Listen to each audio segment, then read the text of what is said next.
course, what you think you earned and what your employer thinks, they may not be the same. So if you're making valuable contributions to an organization, and these contributions can be quantified in some form, then you can demonstrate your value to the enterprise. So before you go to seek a raise, you want to take the time to get feedback from your manager as to their thoughts on your contributions, because you want to learn how to talk in their language. You want to find out what's important to them. So you want to talk to your manager as to their thoughts on your contributions and work in the past year. And just say, how am I doing? What do you think was good? What do you think should have been better? What do you like about me? What do you wish I could improve? Get that feedback and pay attention to the specific items your manager cites, because these are valuable, because these may be an indicator of how the organization values you. But do keep in mind that you're getting paid. So if you're not contributing substantially more than your peers, then perhaps your manager might not see a reason to pay you more than that. Now, if you are doing above and beyond, then by all means quantify your value and ask for that raise. So some people think, I'm the lowest paid person in the department, Sally's making more than me, Jerry's making more than me. So what about peer comparisons? They have some value, but they really are a double-edged sword. Because if you argue that Joe earns $5,000 more than you, and therefore they should give you a $5,000 raise, you kind of put the employer in a corner because they have to get defensive, and that's not good. And now they're going to try to develop a strong reason why you and Joe are not the same, and it's not comparable. However, building a strong return on investment for yourself that demonstrates that your value and contributions were greater than your peers this year. And as a secondary backup, you might mention you're aware that some of your peers are making as much as $5,000 more than you. My point is, you want the central driver of your raise to be your return on investment, what you've contributed, what your accomplishments are. And the peer salary comparison, if you use it, is just a kicker to get them thinking that you're worth a lot more than them. But here's the problem. Most likely you don't have 100% accurate peer salary data. And just because someone told you that's what they make, you don't know for a fact that is what they make. You don't know what their current compensation is based on. Even if they show you their paycheck and you see what they're making, they might have a side deal for some other reason that you don't know about and they don't tell you. So, and you can't really say, well, Joe's making this. You can't give a specific name. And what if your manager, after doing all this, says, no, your peers make at least $5,000 less than you, so I can't justify such a large increase for you. Now your approach hurts rather than helps, because you brought the idea of citing other people, students and things. So I'm not a big fan of comparing myself to somebody else. I'm a fan of comparing myself to how much I contributed to the company, how much in dollars and cents I contributed. So let's look at the difference between an annual increase and a performance increase tied to achieving goals and getting promotions. So annual increases are usually tied to company budgets and norms. They generally happen with a narrow range for most of our employees. So you can wait for your annual review to present your case, but that might be too late to get that 10% increase when the manager can only offer you, say, at max 4%. So that might not be the optimal way to achieve your objective. If you want a more significant raise than the company annual norms, I would start developing your case at least 3 months prior to your annual review. And this process is the same as we discussed earlier. Do your research, identify and quantify your accomplishments, and play out the questions in your head as to what you'll be discussing with your manager when he or she might ask you, so that you can be prepared for any question they might ask before you go to the meeting. And I would try to get this whole thing completed, including your meeting, about 6 weeks prior as to when your annual review is normally, so maybe that manager has some time to push a little harder to get you a little more money. Your approach may provide enough time for the manager to get a performance increase added to your annual increase, so that might get you closer to your 10% goal. What do you want? Now, this is really important. Similar to setting your objective that we discussed in the new job search, you need to determine your objective here too. First question is, how much do you want? A lot of people don't think of that, right? How much do you want? Well, I want a good raise. I don't know what a good raise is. What percentage increase is that? If we're talking 2%, it would not sound that difficult, but most likely we're not talking 2%. We're talking a lot more than that if you're on this training. 20%, now that's a challenge, because at most companies, except in unique circumstances, people don't get 20%. Somewhere in between, well, the best way there is to show your return on investment and how it's superior to anyone else. And you don't always know what everyone else did, but by showing your manager, him or her, how your performance quantifies, that can be really valuable. Now, some of the questions you want to ask yourself, which will help you in determining your objective, is why are you asking for a raise now? When was the last time you got a raise, and for how much, and why? Was it annual reviews? Is this thing coming up in your annual review or for a special request? Also, what is the status of your company? Are you in expansion mode? Lots of hiring or contraction? Business is down? Business is up? Which is it? Something in between? Business as usual? You have to have some context from which to request this stuff. You got to be thinking about what's going on in your company.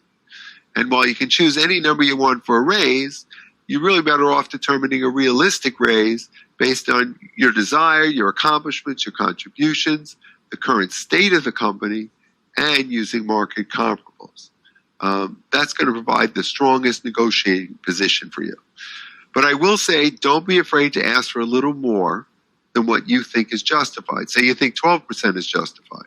Well, you can ask for 14 or 15. It's not that bad. You can push the envelope a little, but don't ask for 30%, because if you do that, it's just when you really don't deserve 30% and every number you did doesn't justify anywhere near that, then throwing everything at the wall could end up tainting all the good work you did, substantiating your value.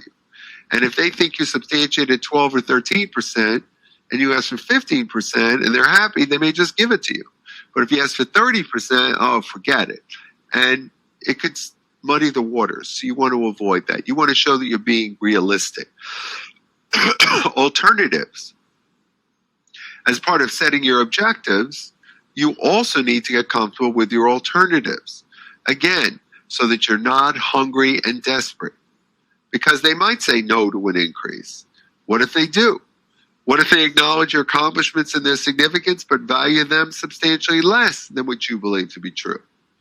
What if they keep hiring outside people as your peers and paying them more, yet deny that upon discussion? So many employees feel helpless under these scenarios. And they get mad. They say, you owe me, you're paying them more, you owe me more, and that discussion is never going to go anyplace. Therefore, as part of your objective setting, you should also consider what your alternatives are to your current situation. Because you know what? Having alternatives provides more comfort and confidence. And this will show in your discussions and your approach to management. No one wants to seem hungry or desperate. But those who have not developed alternatives tend to feel like a hostage, and you start sounding like the company's doing them a favor to provide the increase. And, it's going to come through. Don't get so crazy that you want to quit, because I don't think that's going to help you either, unless your current job is untenable, in which case it's not about the raise, the job stinks anyway. So deciding to quit if you don't get what you want, that's not really the best alternative. The best alternative is to start a job search to see what other companies would pay for your current job, as well as to learn about other opportunities that could exist for you. If you really love your current employer, then perhaps some of those alternatives could be to move to another department. That's part of it too. Even if your research doesn't yield immediate job offers, it still provides you with insight into other options for not getting your raise. So doing your homework, doing your research. The more options you can find out there, the happier you're going to be. Because you know what? When you're not hostage, when you're confident, it shows up in your attitude, your approach, your demeanor, and you'll come off in a meeting with management or anybody as a confident and valuable employee, as opposed to one being desperate. So that's a really important thing, that you're not coming off desperate. And that's why accepting you might not get anything, or you get something very little that you're not happy with, you can make your points, but they most likely, I doubt they're going to do anything, but you never know. But you want to be prepared that if you get a no, you don't get crazy and get resentful. That's not going to get you anything. You want to be rational and logical. So how much of a raise can you ask for? Justifying your requested increase is most effective when you can base that on your financial contributions to the company. So establishing the financial justification for your raise starts with calculating your return on investment. And you do that by quantifying your accomplishments and determining your ROI. Now, you hopefully did that in exercise 1. You can now reference that information for this part of the day's training, and we're going to get up to that exercise shortly about, what are your alternatives, so that you can figure out why should your company give you a raise. So as part of the process to determine your return on investment, you're going to want to do your research.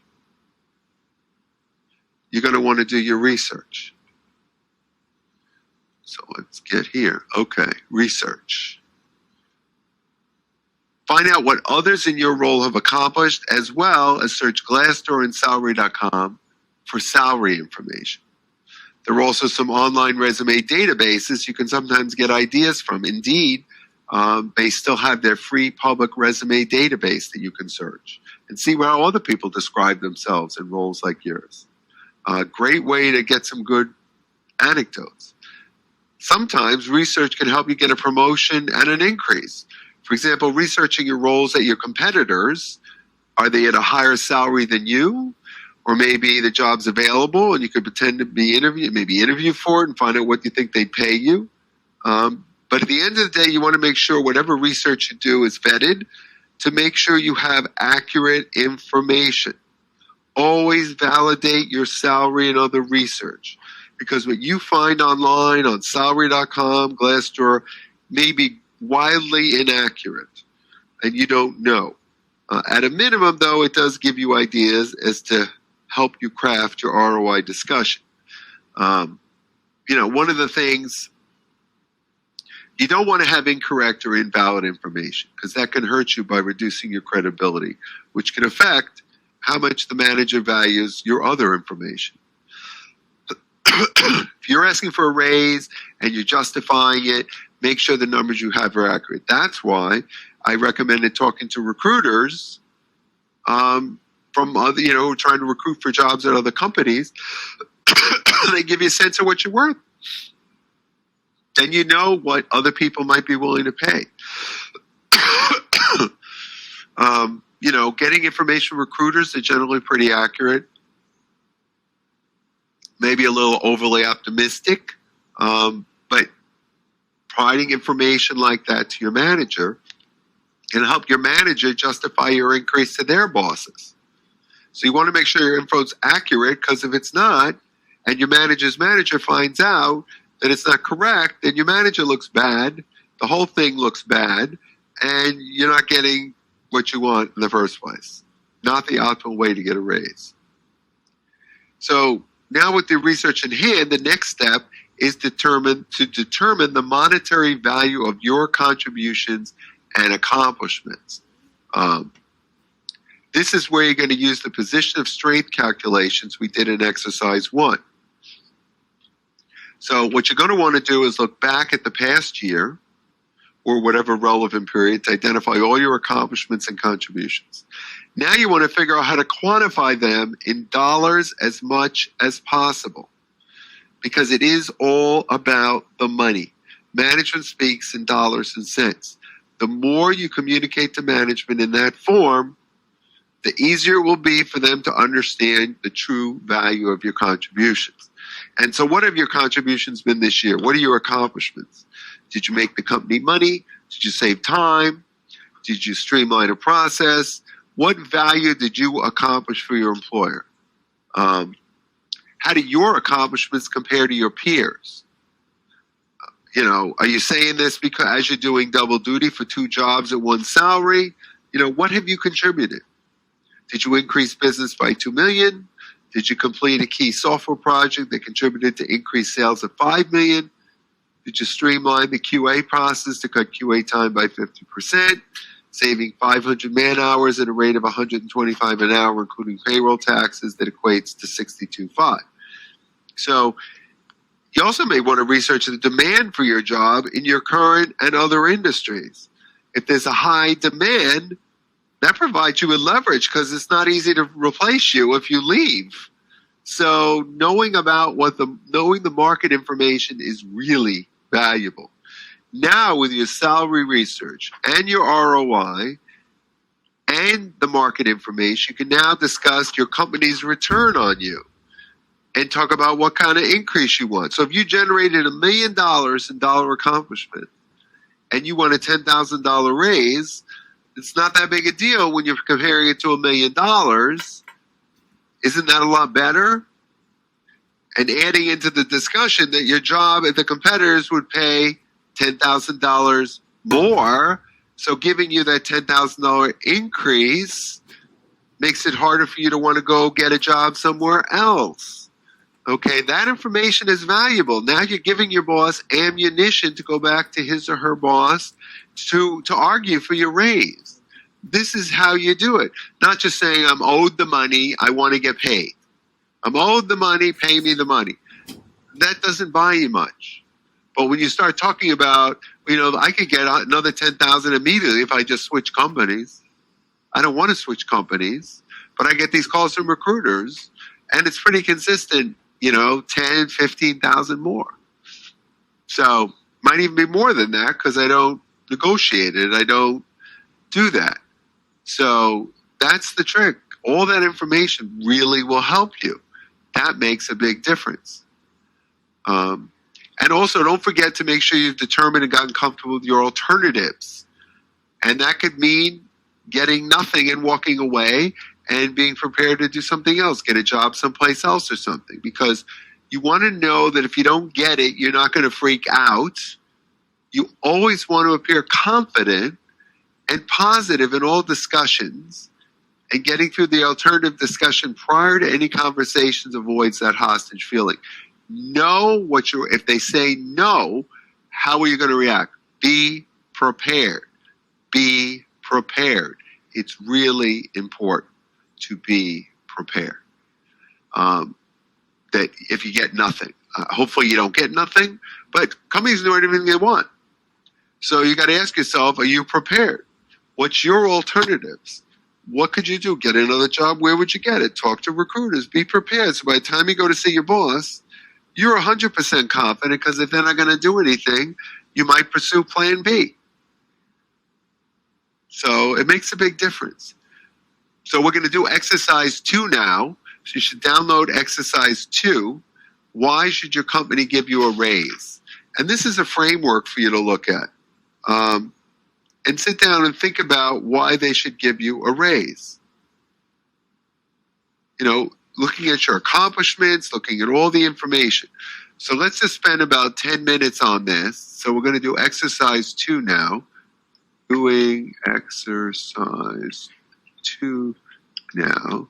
Please take notes so that we can discuss them at the end of the 10 minutes. Back